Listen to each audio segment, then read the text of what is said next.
এটাও কোনো ভালো কথা না যে আমরা আজকে ক্ষমতায় আমাদের 15 তলা থেকে ফেলে দেয়, আমরা প্রতিহত করি না। এটা তো ভালো কথা না। আজকে আমি যেখানে থাকি ওখানে আমাদের মিডিয়াগুলি ওইখানে 2বার 3বার হামলা হয়েছে। আমাদের মাননীয় সালমান ভাই উনি বলেছে আপনি যে কোনোভাবে মিডিয়াটা রক্ষা করেন।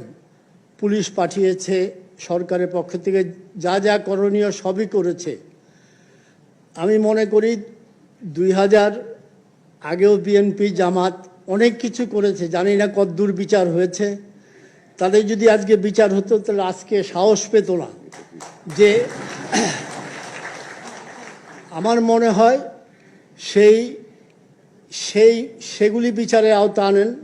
আজকে যারা করেছে আমি নিশ্চিত যেখানে যেই পুলিশের SP, DIG, IG, intelligence, NSI, DGDFI সবাই জানে কারা কারা এর সাথে জড়িত। এবং আপনি মাননীয় প্রধানমন্ত্রী আজকে যারা এখানে বসে আছে, আজকে সরকারি সেক্টরের চেয়ে অনেক বেশি এমপ্লয়মেন্ট জেনারেশন করছে আমাদের এই বেসরকারি সেক্টর।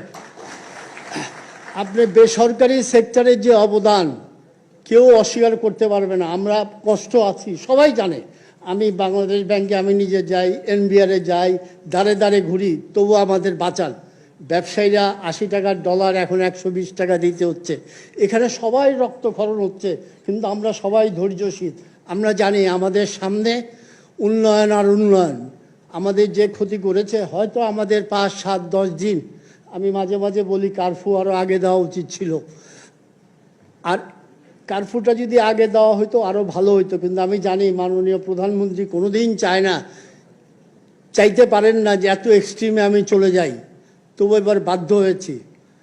আমি নিশ্চিত আমরা ব্যবসায়ীরা অধৈর্য না হয়ে আমরা সবাইকে ধৈর্য ধারণ করতে হবে। সবাই আমরা আজকে আপনি 14 বছর আগে চিন্তা করেন, আমি সহ আমি কোথায় ছিলাম, আজকে আমি কোথায় এসেছি। আপনারা এখানে সবাই বড় ব্যবসায়ী, আপনারা সবাই চিন্তা করেন 14 বছর আগে আপনারা কোথায় ছিলেন, আজকে আমরা কোথায় এসেছি। আমাদের 15 দিন, 7 দিন, 1 মাস ব্যবসা বন্ধ থাকলে ইনশাল্লাহ কিচ্ছু হবে না। কিন্তু আমাদের এই সন্ত্রাসী, এই জঙ্গি বাহিনীকে ধ্বংস করতে হবে। এই জন্য সবাইকে আমাদের ঐক্যবদ্ধ হইতে হবে। আদারওয়াইজ আমাদের কেউই আর ব্যবসায়ী হিসাবে থাকতে পারবো না। সবাই টার্গেট যে বড় বড় ব্যবসায়ীদের ধ্বংস করো, বড় বড় স্থাপনা ধ্বংস করো, মেট্রো রেল নষ্ট করো, পদ্মা সেতু নষ্ট করো, যত অর্জন এই 15 বছর সব অর্জন ধ্বংস করে দাও। কিন্তু কোনো লাভ হবে না। আজকে শুধু শেখ হাসিনা একা না, শেখ হাসিনার সাথে 20 কোটি মানুষ আমরা সম্পৃক্ত। আমাদের 40 কোটি হাত আছে, যা কিছু ক্ষয়ক্ষতি করুক এই 40 কোটি হাত নিয়ে আমরা এগিয়ে যাব। উনি আমাদের নেতৃত্ব দেবেন, ইনশাল্লাহ কোনো শক্তি আমাদের কোনো ক্ষতি করতে পারবে না। আমি শুধু বয়োজ্যেষ্ঠ হিসাবে, ব্যবসায়ীদের মধ্যে বয়োজ্যেষ্ঠ হিসাবে শুধু বলি, আমরা কেউ যেন ধৈর্য না হারাই।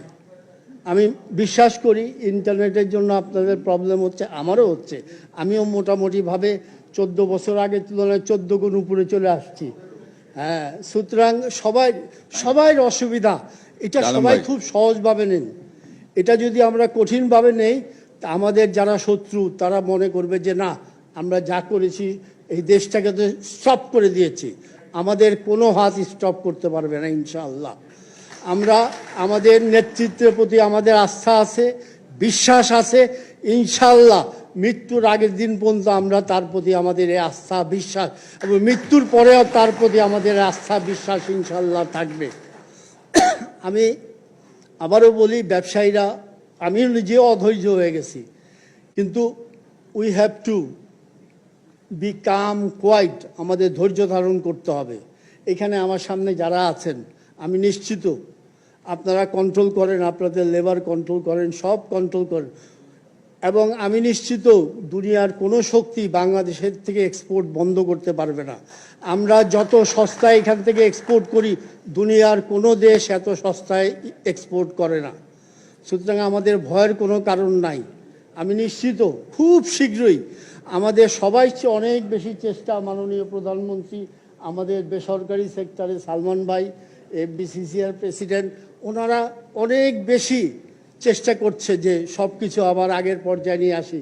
কিন্তু আমার শুধু একটাই অনুরোধ থাকবে, সবাইকে বিচারে আওতা, আগুন সন্ত্রাসীদের বিচারে আওতা আনেন, না হলে প্রতিদিন এইসব হবে, মনে করবে এদেশে তো কোনো বিচার হবে না। সবাইকে বিচারের আওতা আনেন, তাহলে ইনশাল্লাহ আমাদের এই যে ব্যবসায়ী শক্তি, এই শক্তিটা অনেক বড় শক্তি, এই শক্তি আজীবন আপনার সাথে থাকবে ইনশাল্লাহ।